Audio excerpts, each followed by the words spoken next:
কোরআনটা কেমন একটু জানার চেষ্টা করি।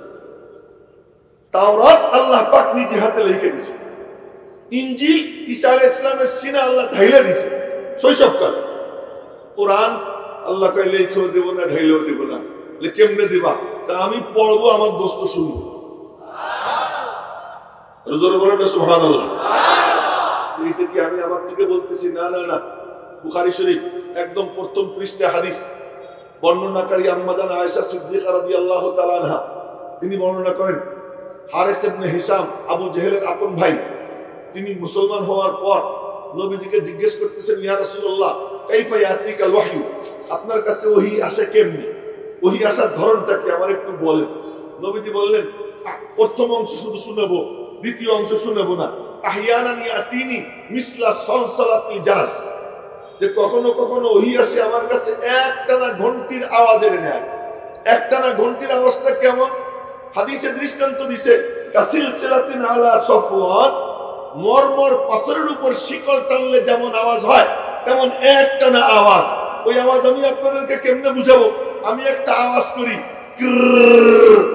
এমন একটা আওয়াজ, এই জাতীয় কোনো একটা আওয়াজ, শিকল টানলে যেমন আওয়াজ হয় এই একটানা আওয়াজ। এই আওয়াজ যখন হইতো, নবীজি বলেন ওয়াকানা আসাদ্দাহু আলাইয়া, এই অবস্থাটা আমার জন্য খুব কঠিন ছিল, সবচেয়ে কঠিন। এই অবস্থা যখন আসতো তো নবীজির চেহারার রক্ত শূন্য হয়ে যেত, ভিতর থেকে আওয়াজ বের হইতো গত গত গত। চতুর্দিক থেকে চাদর দিয়া বা কম্বল দিয়ে নবীজিকে ঘিরে দেওয়া হইত, আর ওই সময় এই আওয়াজ হইত। এই আওয়াজের সময় নবীজি কি করতেন? নবীজি এমন করতেন, আমার দিকে দেখেন, দাঁড়িয়ে দেখাবো না, আবার কোন গেঞ্জাম লেগে যায়, ঠোঁট নাড়াইতেন। কি করতেন? ঠোঁট নাড়াইতেন। আমার উস্তাদ আমারে ঠোঁট নাড়াইয়ে দেখাইছে, আল্লামা কাজী মুতাসিম বিল্লাহ রহমাতুল্লাহ, তিনি আমারে ঠোঁট নাড়াইয়ে দেখাইছেন। উনি বলেন আমাকে ঠোঁট নাড়াইয়ে দেখাইছেন শাইখুল ইসলাম হুসাইন আহমদ মাদানী। বলছিলাম যে এখানে বসছি ওই নিষ্পত নিয়া, শাইখুল ইসলাম মাদানী বলেন আমাকে ঠোঁট নাড়াইয়ে দেখাইছেন শাইখুল মাহমুদ হাসান দেওবন্দি, তিনি বলেন আমাকে ঠোঁট নাড়াইয়ে দেখাইছেন হুজ্জাতুল ইসলাম কাসিমুল উলুম ওয়াল খায়রাত কাসিম নানুতুবি, তিনি বলেন আমাকে ঠোঁট নাড়াইয়ে দেখাইছেন শাহ আব্দুল গনি মুজাদ্দিদি, তিনি বলেন আমাকে ঠোঁট নাড়াইয়ে দেখাইছেন শাহ ইসহাক বলেন আমাকে ঠোঁট নাড়াইয়ে দেখাইছেন শাহ আব্দুল আজিজ মুহাদ্দিস দেহলভী। এই করতে করতে যায় একদম বুখারী শরীফের দ্বিতীয় পৃষ্ঠা, ওখানে আছে হযরত সাঈদ ইবনে জুবায়ের বলেন আনা উহাররিকুহুমা লাকা কামা হাররাকাহুমা ইবনু আব্বাস, আমি আমার ঠোঁট নাড়াইয়ে তোরে দেখাইতেছি যেমন আমাকে ঠোঁট নাড়াইয়ে দেখাইছেন আব্দুল্লাহ ইবনে আব্বাস। আর আব্দুল্লাহ ইবনে আব্বাস বলছেন সাঈদ ইবনে জুবায়ের তোকে আমি ঠোঁট নাড়াইয়ে দেখাইতেছি যেমন ঠোঁট নেড়েছেন জনাবে মুহাম্মদুর রাসূলুল্লাহ সাল্লাল্লাহু আলাইহি ওয়াসাল্লাম। বলেন না সবাই সাল্লাল্লাহু আলাইহি ওয়াসাল্লাম। তো নবীজি ঠোঁট নাড়াইতেন। আল্লাহ পাক জিবরাইলকে পাঠাইছে, জিজ্ঞেস করো তো ঠোঁট কেন নাড়ে? আল্লাহ জানেন না কেন নাড়ে? আল্লাহ তো জানেন, এরপরেও মজা নেই আল্লাহ। আল্লাহ তাআলা কি মজা নিতেছে? কি ঠোঁট কেন নাড়ো? নবীজি বলছে, আল্লাহ পাক বললেন নাড়ি না, দরকার নেই। কেন?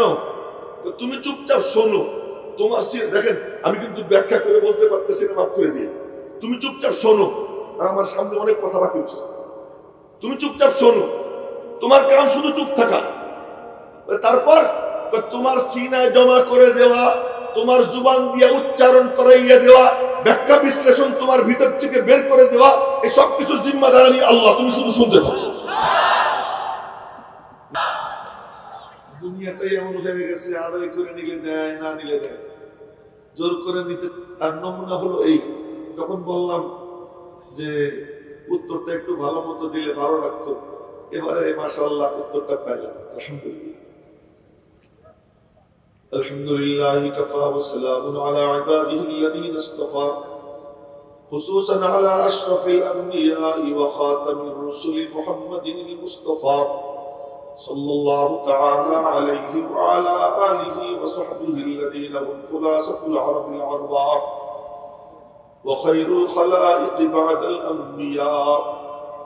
أما بعد فأعوذ بالله من الشيطان الرجيم بسم الله الرحمن الرحيم اقرأ باسم ربك الذي خلق خلق الإنسان من علق اقرأ وربك الأكرم الذي علم بالقلم علم الإنسان ما لم يعلم آمنت بالله صدق الله مولانا العظيم وصدق رسوله النبي الأمي الكريم ونحن على ذلك لمن الشاهدين والشاكرين দারুল উলুম এলেঙ্গা কর্তৃক আয়োজিত তৃতীয় বার্ষিক ইসলামী মহাসম্মেলনের মাননীয় সভাপতি, মঞ্চে উপবিষ্ট এবং প্যান্ডেলের নিচে অবস্থানরত উম্মতের বিবেক, উম্মতের অভিভাবক, হযরতে উলামায়ে ইকরাম, সম্মানিত দ্বীনী ভাইয়েরা, আমার ছাত্র যুবক বাবারা, পর্দার অন্তরালের মা ও বোনেরা, প্রথমেই বলবো ইত্র আনাস খোদ ববুয়াত না আত্তার ববুয়াত। আতর ওইটাকে বলে যে নিজের ঘেরান নিজে ছড়ায়, বিজ্ঞাপন দিতে হয় না। এটা চমৎকার আতর বলার দরকার পড়ে না, মুখ খুললেই সারে। মুখটা যদি খোলা হয়, ঘেরান যদি নাকে যায়, অটোমেটিক সবার দৃষ্টি আকর্ষণ হয়ে যায়। বইলা বইলা যে এইটা খুব সুন্দর আতর, কারো দৃষ্টি আকর্ষণ করা যায় না। আমাদের অবস্থা তাই হয়েছে যে আমাদেরকে চেয়ারে বসাইয়া অমকের উস্তাদ, হাজারো আলেমের উস্তাদ, আন্তর্জাতিক খ্যাতি সম্পন্ন বইলে বইলে ঢোল পিটা। আমাদের অবস্থা কেমন জানেন? তবলা আছে না তবলা, তো তবলা যখন বাড়ি দেয় তখন আওয়াজ হয়, ডিম্বাকা ডিম্বাকা আওয়াজ। এই আওয়াজ হইতেছে আরবিরা বলে, এরাবিয়ানরা বলে জওফুহু খালি সৌতুহু আলি। ভিতর তো ফাঁপা ফাঁকা, এজন্য আওয়াজ কি হয়? উঁচু হয়। আমাদের অবস্থা যে আমাদের শুধু আওয়াজই আছে, সুর আছে, হুঙ্কার আছে, কিন্তু ভিতরে মাল মশলা তেমন নাই। আরো একটা দৃষ্টান্ত দিই, এই নদীর মাঝখানে কিন্তু বড় বড় ঢেউ হয়, সমুদ্রের মাঝখানে বড় বড় ঢেউ হয়, ওখানে কোনো আওয়াজ নাই, আওয়াজ হয় কিনারে। কেন? কিনারে তো পানি নাই, এটা গভীর না। ঠিক তেমনি ভাবে এই যারা পটপট করে, আমরা যারা পটপট করি, আমাদের ভিতরে আসলে জিনিস নাই। আমাদেরকে এরকম ফুলাইয়া ফালাইয়া পেশ করা হয়। আকর্ষণ যদি থাকতো তাহলে কি আর বলা লাগতো? বিনা বলায় পুরো প্যান্ডেল ভরে যেত, চতুর্দিক থেকে মানুষ পঙ্গপালের মতো ছুটে আসতো। কিন্তু যেহেতু নাই, তাই ফুলানো লাগে। মেরে মোহতারাম ভাইও, কিন্তু নাই যে বললাম, এরপরেও এখানে বসি কেন? যাদের ছিল তাদের সাথে আমাদের নিসবত, বলেন না সুবহানাল্লাহ। যাদের ছিল তাদের সাথে আমাদের নিসবত, ওই নিসবতের কারণে, ওই সম্পর্কের কারণে এখানে বসি। ওই সম্পর্কের দোহাই দিয়ে চলি যে অমুকের সাথে আমার লিয়াজও আছে, সম্পর্ক আছে। মেরে মোহতারাম ভাইও, আমি আজকে ভূমিকা টুমিকা দিব না, আর মাত্র 20-25 মিনিট আপনাদের সামনে আসি, জন্য ভূমিকা দেওয়ার সুযোগ নাই, এমনি কথা শুরু করব। আয়াতে কারিমা তিলাওয়াত করছি আপনাদের সামনে, ইকরা বিসমি রাব্বিকাল্লাযী খালাক। এই আয়াত কেন পড়লাম তাই বলতেছি, একটু মনোযোগ দিয়ে শুনবেন। যে জানে সে চেনে, যে চেনে সে মানে, যে জানে না সে চেনে না, যে চেনে না সে মানে না। এজন্যই সরকারে দো আলম জনাবে মুহাম্মদুর রাসূলুল্লাহ বলেন না সাল্লাল্লাহু আলাইহি ওয়াসাল্লাম, তার সঙ্গে যখন জিবরাইলের প্রথম সাক্ষাতে কোনো কথাবার্তার আগে প্রথম কথা ছিল ইকরা, পড়ো, তুমি জানো, তুমি ইলম অর্জন করো। তিনি বললেন, বুখারী শরীফের হাদিস, তিনি বললেন মা আনা বিকারি, পড়া তো দূরের কথা, পড়ার জগতের সাথে আমার কোনো সম্পর্ক নেই। আগন্তুক বলে, মনে মনে বলে সম্পর্ক নাই, সম্পর্ক গড়ে দেওয়ার জন্য আমি আইছি। বুকের মধ্যে নিয়ে চাপ দেয়, এত জোরে মনে হচ্ছিল এই পাশের পাঁজরের হাড় অপর পাশের পাঁজরের হাড়ের মধ্যে ঢুকে যাবে। পূর্ণ শক্তি দিয়া চাপ দিছি, একবার, দুইবার, তিনবার। চাপ দেওয়ার আগে বলছে ইকরা, পড়ো।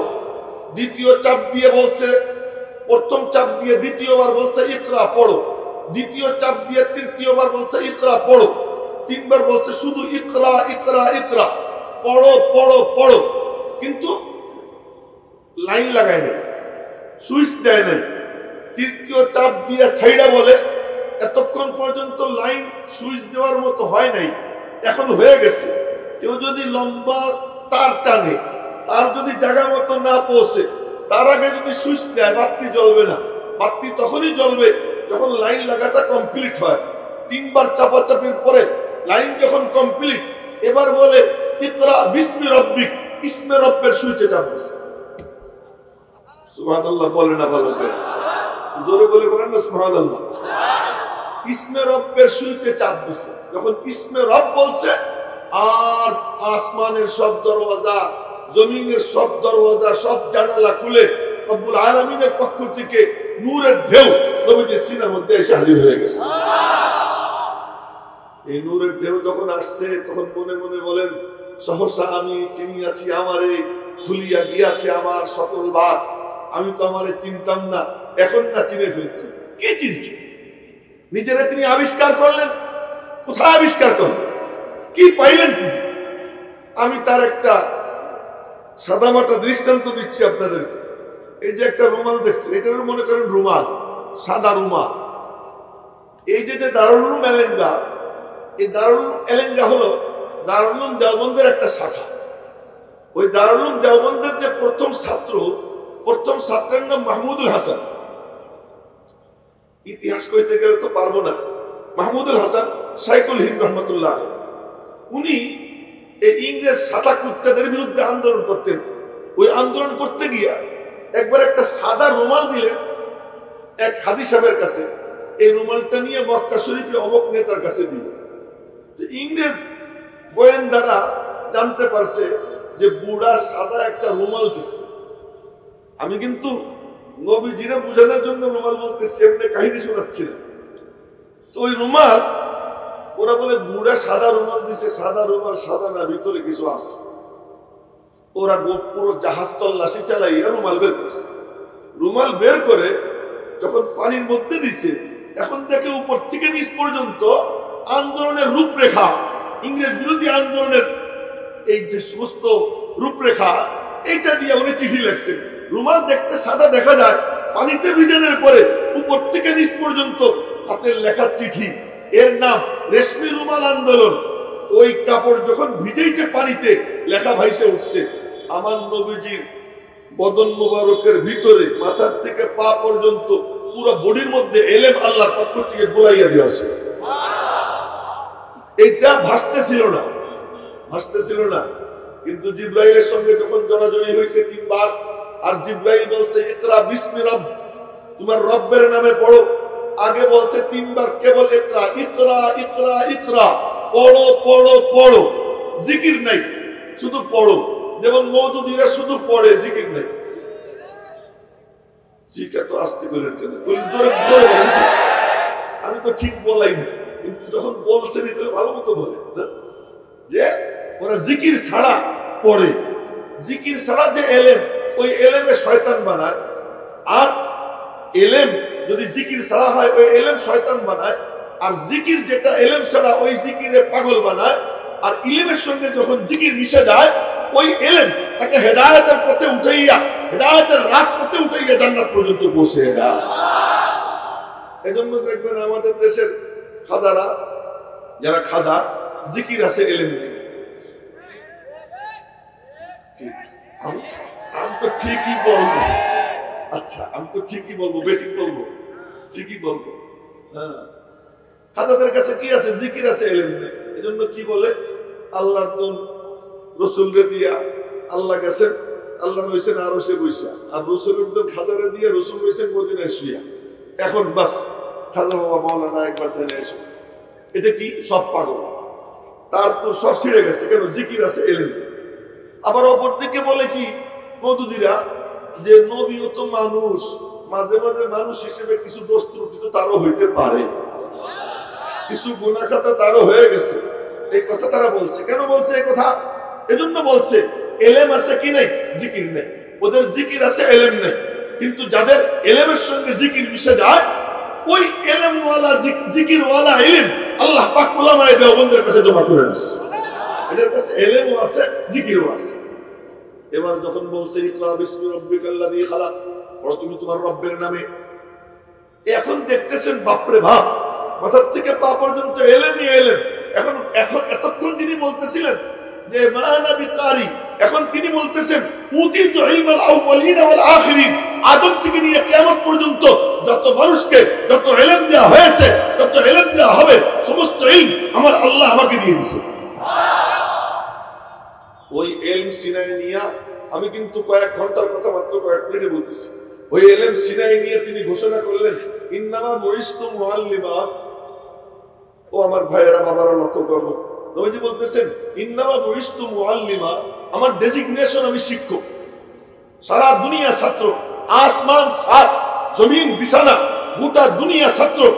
নবীজি বলেন উখিফতু ফিল্লাহ আমা ইউখাফু আহাদ উযিতু ফিল্লাহ আমা ইউজা আহাদ, বলে আমাকে আল্লাহর রাস্তায় এত ভয় দেখানো হয়েছে যা আর কাউকে ভয় দেখানো হয় নাই, আমাকে এত পীড়া দেওয়া হয়েছে যা আর কাউকে এত পীড়া দেওয়া হয় নাই।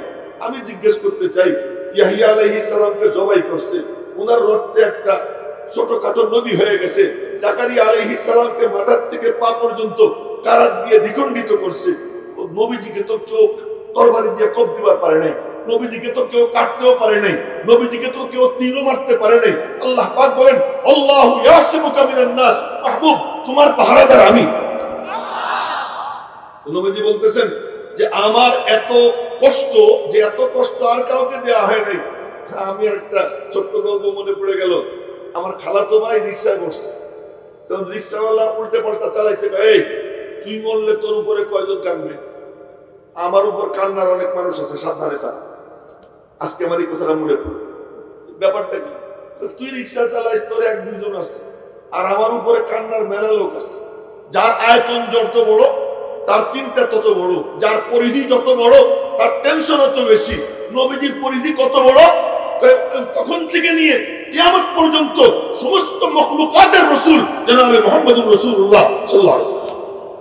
তাই তার যে কষ্ট, এমন কষ্ট আর কাউকে দেওয়া হয়নি। ওই জিনিস সিনাই নিয়া তিনি বলতেছেন ইন্নামা বুইস্তু মুআল্লিমা, আসমান সাত জমিন বিছানা, আমি হলাম শিক্ষক, সারা দুনিয়া আমার ছাত্র। এবার তালিমের কার্যক্রম শুরু করেছেন, তালিমের কার্যক্রম শুরু করেছেন। কিসের তালিম? ভালো করে শুনুন, কিসের তালিম? তিনি একটা কালাম পাইছেন, কোরআন পাইছেন। কেমন কোরআন?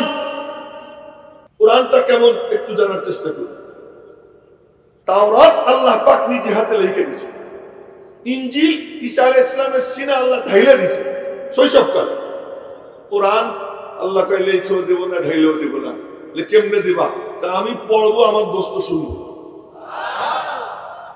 জোরে বলেন না সুবহানাল্লাহ। এইটা কি আমি আমার থেকে বলতেছি? না না না, বুখারী শরীফ একদম প্রথম পৃষ্ঠায় হাদিস, বর্ণনাকারী আম্মা জান আয়েশা সিদ্দিকা রাদিয়াল্লাহু তাআলা আনহা, তিনি বর্ণনা করেন হারিস ইবনে হিশাম, আবু জেহেলের আপন ভাই, তিনি মুসলমান হওয়ার পর নবীজিকে জিজ্ঞেস করতেছেন, ইয়া রাসূলুল্লাহ কাইফা ইয়াতিকাল ওয়াহয়ু, আপনার কাছে ওহী আসে কেমনে, ওহী আসার ধরনটা কি আমার একটু বলেন। নবীজি বললেন, প্রথম অংশ শুধু শুনাবো, দ্বিতীয় অংশ শুনাবো না। আহইয়ানান ইয়াতিনি মিসলা সলসলাতিল জারাস, যে কখনো কখনো ওহী আসে আমার কাছে একটানা ঘন্টির আওয়াজের ন্যায়। একটানা ঘন্টির আওয়াজটা কেমন? হাদিসে দৃষ্টান্ত দিছে, কাসিলসিলাতিন আলা সফওয়ান, মরমর পাথরের উপর শিকল টানলে যেমন আওয়াজ হয় তেমন একটানা আওয়াজ। ওই আওয়াজ আমি আপনাদেরকে কেমনে বুঝাবো? আমি একটা আওয়াজ করি, এমন একটা আওয়াজ, এই জাতীয় কোনো একটা আওয়াজ, শিকল টানলে যেমন আওয়াজ হয়, এই একটা না আওয়াজ।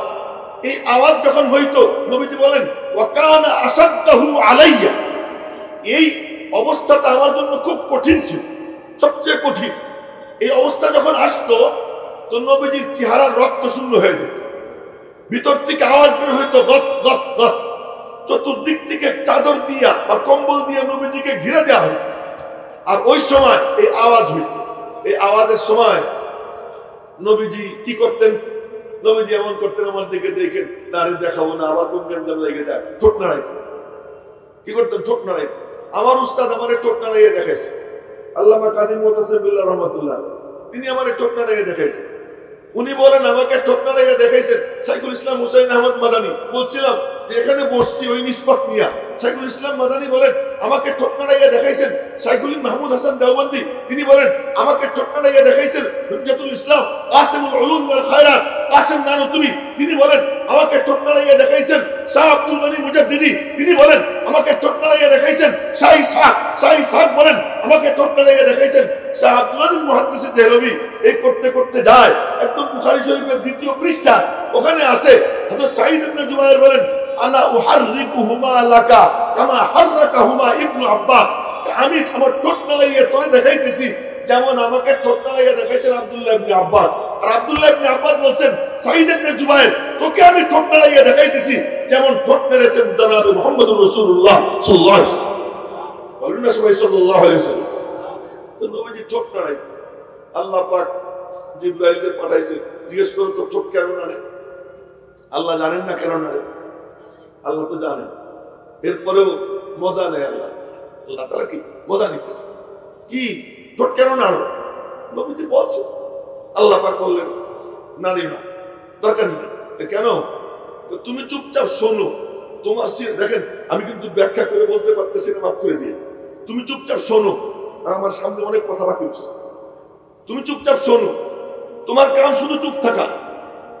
তারপর তোমার সিনায় জমা করে দেওয়া, তোমার জুবান দিয়ে উচ্চারণ করাইয়া দেওয়া, ব্যাখ্যা বিশ্লেষণ তোমার ভিতর থেকে বের করে দেওয়া, এই সব কিছু জিম্মাদার আমি আল্লাহ, তুমি শুধু শুনতে থাকো। নবীজি এরপর থেকে শুনতে থাকতেন। এখন প্রশ্ন হলো এই আওয়াজ কিসের আওয়াজ? একদল মুহাদ্দিস বলেন এটা হলো জিবরাইলের পাখনার আওয়াজ। দেখবেন বড় বড় পাখি যখন আসে পাখনা ঝাপে না, পাখনা বাইরা। জিবরাইলের 600 পাখনা, লাহু সিত্তুমিয়াতি জানাহ, 600 পর। এই 600 পর নিয়া ফেরেশতা সুলভ অঙ্গভঙ্গি নিয়া, অবয়ব নিয়া যখন তিনি আসতেন তখন তিনি কি করতেন? পাখনা বাইরেতেন। একদল মুহাদ্দিস বলেন। আর একদল মুহাদ্দিস বলেন না, জিবরাইল কোনো কোনো সময় আসতেন দাহিয়ায়ে কালবির সুরতে, আর কখনো কখনো আসতেন কি নিজের সুরতে। উনি যখন নিজের সুরতে আসতেন তখন ফেরেশতা সুলভ যে আওয়াজ, ওই আওয়াজ করতেন। ইমাম বুখারী রাহমাতুল্লাহ আলাইহি বলেন তোমাদের কারো কথা ঠিক না। বলতে কি? তো এই আওয়াজ ডাইরেক্ট আল্লাহ পাকের আওয়াজ। ইমাম বুখারীর অভিমত, এটা ডাইরেক্ট কার আওয়াজ? আল্লাহ পাকের আওয়াজ। আল্লাহ পাকের আওয়াজ কেমনে? দেখুন আল্লাহ কি বলে, কি বলে? তো ফাইদা করানাহু, যখন আমি উহা পড়বো। এখানে মুফাসসিররা লেখেন বিলিসানি জিবরাইল, জিবরাইলের জুবান পড়তেছি আমি আল্লাহ। এটা কেমন? এই হরেন দিয়ে এখন আওয়াজ বের হইতেছে। আপনারা বলেন তো এই আওয়াজ যে বের হচ্ছে এটা কি হরেনের আওয়াজ না ইয়াহিয়া মাহমুদের আওয়াজ? আমার নাম নিলে কোনো কবিরা গুনাহ হবে না। এটা কি আওয়াজটা কি হরেনের না ইয়াহিয়া মাহমুদের?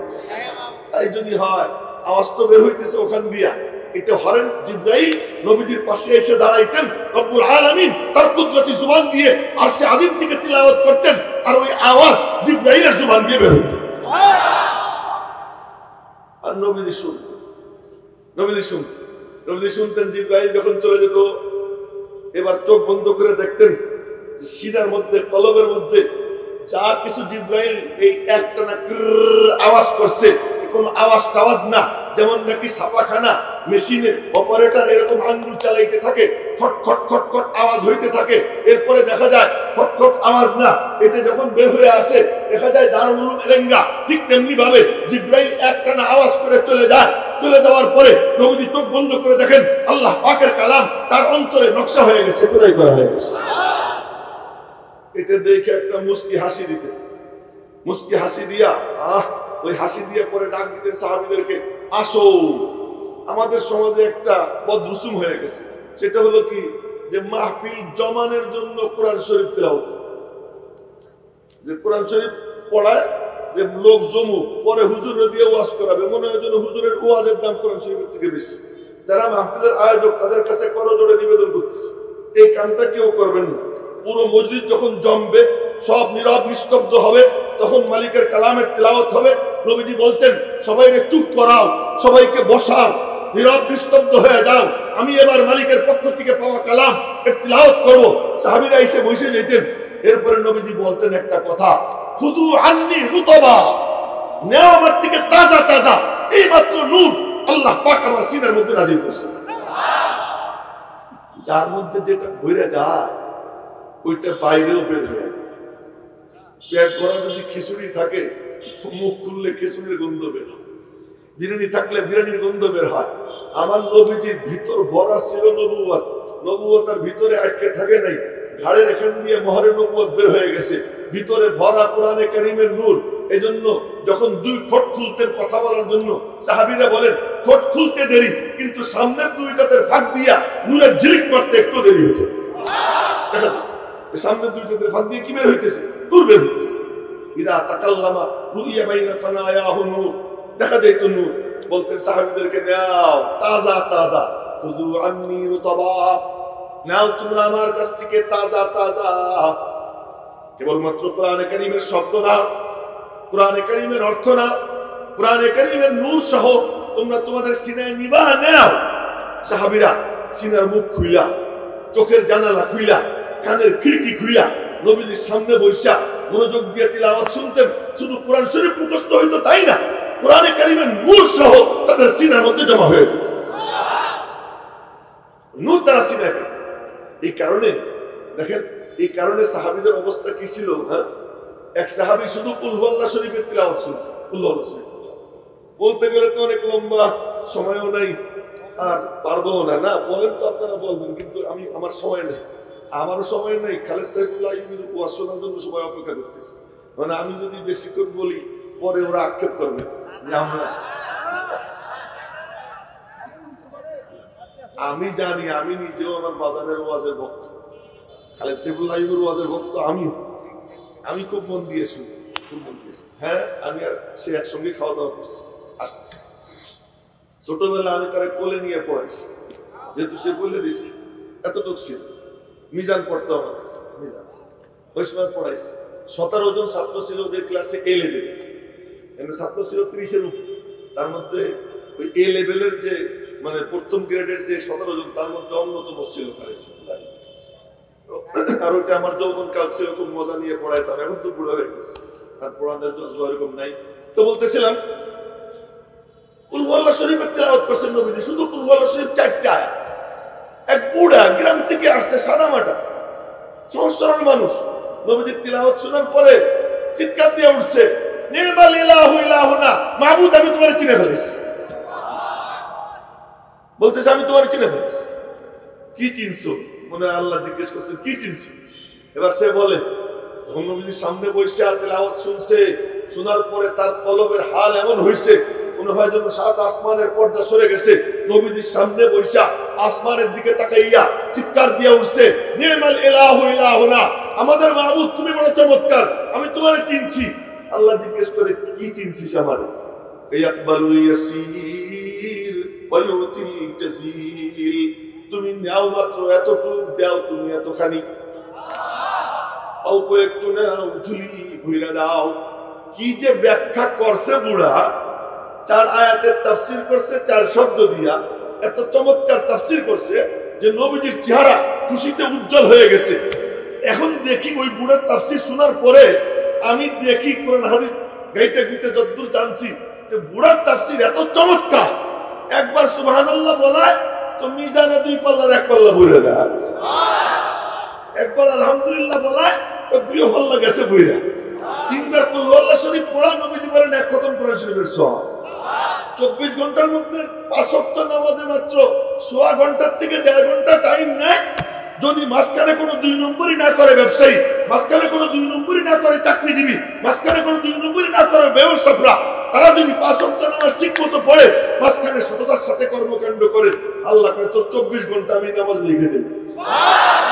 ন্যায় কতটুক, দেয় কতটুক।